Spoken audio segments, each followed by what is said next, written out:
வேப்ப மரமும் அரச மரமும் ஒன்றா வளர்ந்துருக்கதை நீங்கள் கோயிலில் பார்த்துருப்பீங்க. அது கீழே பிள்ளையார் கோயிலாம் இருக்கும். நிறைய பேர் இதை வந்து ஸ்பிரிச்சுவலாக தெய்வ சக்தி நம்புகிறாங்க. ஆனால் இதுக்கு பின்னாடி ஒரு சயின்ஸ் ஒளிஞ்சிருக்கு. இந்த மாதிரி மரங்கள் ஒன்றா வளர்கிறதுக்கு யார் காரணம்னா பறவைகள் தான். அதாவது வேப்பமரம் அரச மரமும் ஏன் ஒன்றா வளருதுன்னா, பறவைகள் வந்து ஒரே நேரத்தில் வேப்பமர விதைகளையும் அரச மர விதைகளையும் சாப்பிட்டுட்டு அதை எச்சமாக ஒரு இடத்துல போடும். அது காலப்போக்கில் மண்ணில் விழுந்து மழை பெஞ்சதுமே வந்து ஒன்றா முளைக்க தொடங்குது. ஒன்றா முளைக்க தொடங்குற வேப்ப மரமும் அரச மரமும் ஒன்றாவே வளர தொடங்குது, பின்னி பிறஞ்சு. அது சில பேர் ஸ்பிரிச்சுவலாக நம்புறதுனால அது கீழே கோயில் வச்சு வழிபடுறாங்க.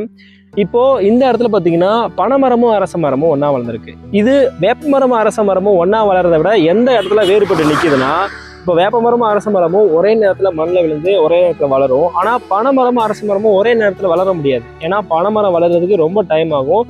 ஊரில் கூட ஒரு பழமொழி சொல்லுவாங்க, அதாவது பனைமரத்தை வச்சவன் பார்த்துக்கிட்டே சாகணும்னு சொல்லுவாங்க. அந்த அளவுக்கு பனைமரம் வளர்ந்து மரமாகிறதுக்கு வந்து ரொம்ப நாள் ஆகும். ஆனால் அரச மரம் அப்படி இல்லை, கொஞ்சம் சீக்கிரமாகவே வளர்ந்துடும் பனைமரத்தோட கம்பேர் பண்ணும்போது.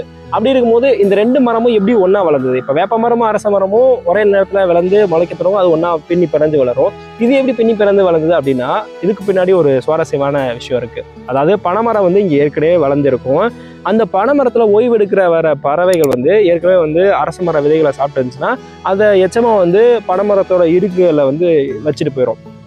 அந்த எச்சத்தில் இருக்க விதைகள் வந்து மழை பெய்யும் போது அதில் தண்ணி தேங்கும். இந்த பனைமரம் இடுக்குகளில் வந்து தண்ணி தேங்கும்.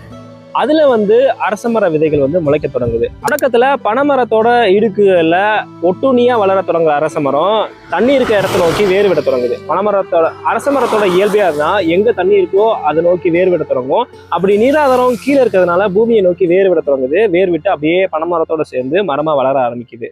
இப்போ ஏன் இது அதிசயமாக பார்க்குறோன்னா, பனைமரத்து மேலே வேற எந்த மரத்தாலேயும் வளர முடியாது. அரச மரம் வளரும், ஆலமரம் வளரும்.